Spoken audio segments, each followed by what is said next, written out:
E esse é o assunto do Doutor Responde de hoje. Está aqui a doutora Fabrícia Beduski, que é médica mastologista, para falar do câncer de mama. Tudo bem, doutora? Boa tarde, bem-vinda. Boa tarde, obrigada. Vamos lá. Tem pergunta já chegando, porque eu já chamei algumas vezes aqui no Certo. Balanço Geral. Então, por favor, mulheres, participem aí, fiquem à vontade, não tenham vergonha de perguntar, tá bom? A Carla, doutora, tem mulheres na minha família que tiveram casos de câncer de mama. Eu posso ter também? Já direto aqui, né? Certo. E aí? Bom, vamos lá. Acho que essa é uma preocupação bem frequente, né, para quem já teve casos na família. E de fato a gente costuma ficar mais atento quando a gente tem algum diagnóstico, principalmente algum familiar muito próximo, né? Por exemplo, mãe, irmãs, enfim. De fato merece atenção e merece atenção a idade que esse familiar teve o diagnóstico, né? Que isso também pode ser um ponto de atenção para a gente eventualmente começar algum rastreamento mais precoce, enfim. Mas o que a gente sabe é que a maioria dos tumores mamários, eles não estão relacionados necessariamente com o histórico familiar, né? Então, cerca de 10% dos tumores estão relacionados com mutações genéticas propriamente ditas, e existe mais uma porcentagem um pouco menor que realmente de casos relacionados ao histórico da família.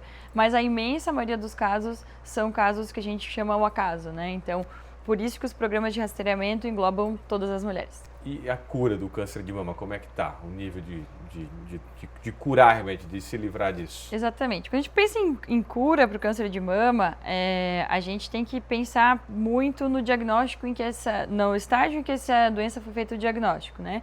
Então a gente sabe que tumores iniciais, né, tumores que a gente pega justamente com os exames de rastreamento, mamografia, tumores muito pequenininhos, eles têm mais de 95% de chance de cura, né? Então isso é um número muito alto.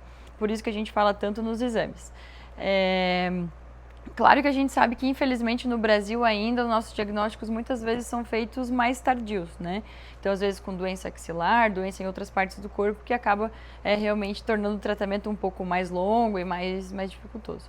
Pergunta agora na tela aí, doutor responde. Eliane, com que idade é recomendado começar a fazer a mamografia? Boa, Eliane. E aí, doutora? Então, quando a gente fala de uma forma geral, a gente costuma recomendar a partir dos 40 anos de idade, né? Como eu falei previamente, é muito importante a gente avaliar o contexto dessa paciente, os fatores de risco pessoais, familiares, para ver se a gente precisa antecipar esse rastreamento, né? Então, a recomendação clássica para todo mundo seria a partir dos 40 anos de idade. Tem algum sintoma do câncer de mama, doutora? Muitas vezes o tumor ele pode ser assintomático, né?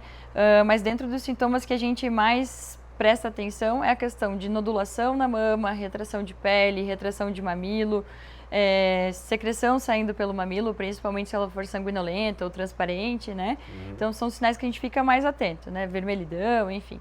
Qualquer alteração a gente geralmente recomenda procurar atendimento médico para que a gente possa avaliar melhor cada situação individualmente. O autoexame, então, é fundamental das mulheres. A gente fala bastante do autoexame, né? E ele foi polêmico por um tempo, né? Sobre se deveria ser feito ou não. O que a gente pensa? O autoexame ele é uma forma de autoconhecimento, né? Então, sempre que uma mulher conhece o seu próprio corpo, né? A partir do momento que tiver qualquer alteração, ela vai perceber antes do que qualquer outra pessoa, né? Só é importante lembrar que, além do autoexame, a gente não pode esquecer de manter os exames de rastreamento sempre em dia, né? Porque o nosso objetivo seria pegar a doença antes mesmo de manifestar os seus primeiros sintomas. Doutora Fabrícia, obrigado pela visita aqui. Volte mais vezes, tá bom? Grande abraço. Obrigada.